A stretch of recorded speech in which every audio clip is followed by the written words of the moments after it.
guys, welcome back to my YouTube channel, Inday Aklan Vlog.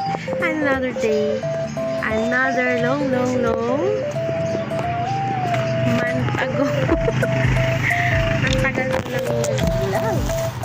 Huling vlog pala. Ayan guys. Sorry guys, ang tagal kong naka-vlog. Sobrang busy, tsaka ang dami-dami kong mga naging problema, ang dami kong mga ang daming mga naging suliranin. Yan guys, update ko sa aking munting tindahan.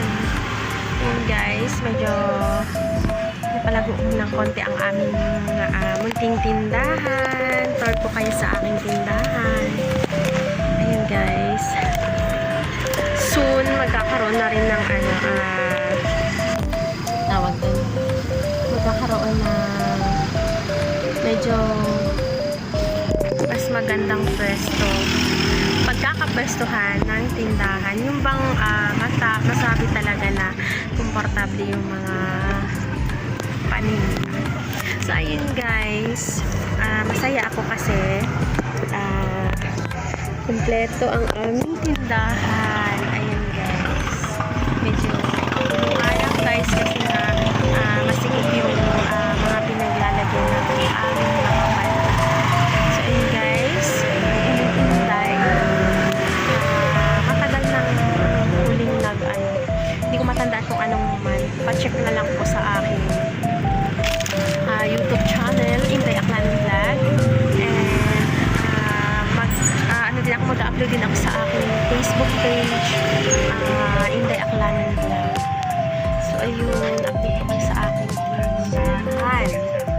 Ayun guys, iikot ko kayo. So ayun, pasensya na guys kasi meron ako mga pangako na mga hindi natupad. So ayun, pasensya na kayo kasi may mga gamit kasi dyan. Masikip lang, maliit lang kasi itong aming pwesto. So ayun, ito ang aming tindahan guys. Yan, medyo wala nga lang kaayusan, basta maisabit lang yung aming mga paninda guys. So ayun guys, so pansamantala guys ay itinigil ko ang aking burgeran kasi nga medyo hindi ko kinaya, medyo hindi siya kinaya. Gawa nga nung kailangan maaga ka mamimili, lalo sa patties, sa mga putlong. Kailangan kasi yung buns, putlong buns, hotdog buns, and burger buns is kailangan talaga is bagong baba at saka laging bago. So ayun guys, so hindi ko kaya na yung sobrang aga ang gising, sobrang aga nag-aasikaso, sobrang aga na mamalengke. Yun, hindi ko kayang ganun. Kaya pansamantala tinutukan ko talaga itong aming tindahan. So ayun guys, sa ngayon ang aming mga alak. Ayun guys. So ayun, yan. Sa ngayon, kumpleto ang aming mga kape. Yun guys, lahat ng klase ng kape ay nandito po sa tindahan ni Inday Aklan Vlog. So ayun guys, kung ano man yung mga naging pagsubok na dumating, ayun ay ipinag-pray ko din na sana malampasan. So sa awa ng Diyos, at aminado naman ako doon na ang daming pagkukulang. So kung madaming pagkukulang, lalo't hindi man lagi nakakapunta sa bahay ng Lord, ay lagi namang nagdadasal.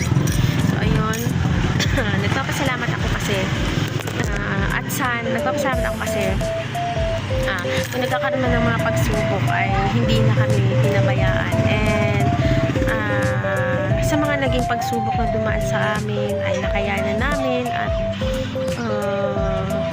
sana ay patuloy lang tayo maging matatag. Yun lang talaga.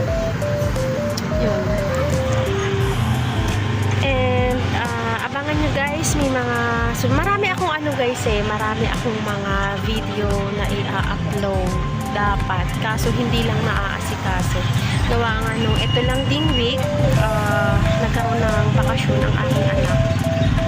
So, yung katulong ko na mag-asikaso ng aking mga video, mag-upload, yun guys. Tapos i-edit ng konti, yun guys. So yun guys, maraming salamat kay Lord kasi ginabayan niya kami. Ayun guys. So ayun. Dito tayo sa kababa. Ayun guys. So ipapasalamat ako kasi kahit sobrang haggard, hectic ng oras ay nakakaya naman din ang oras na i-handle kahit papano. So ayun guys, abangan niyo po ang aking next video. Hindi ko lang maipangako kung mamaya or bukas or sa sunod na araw. So ayun guys, maraming salamat.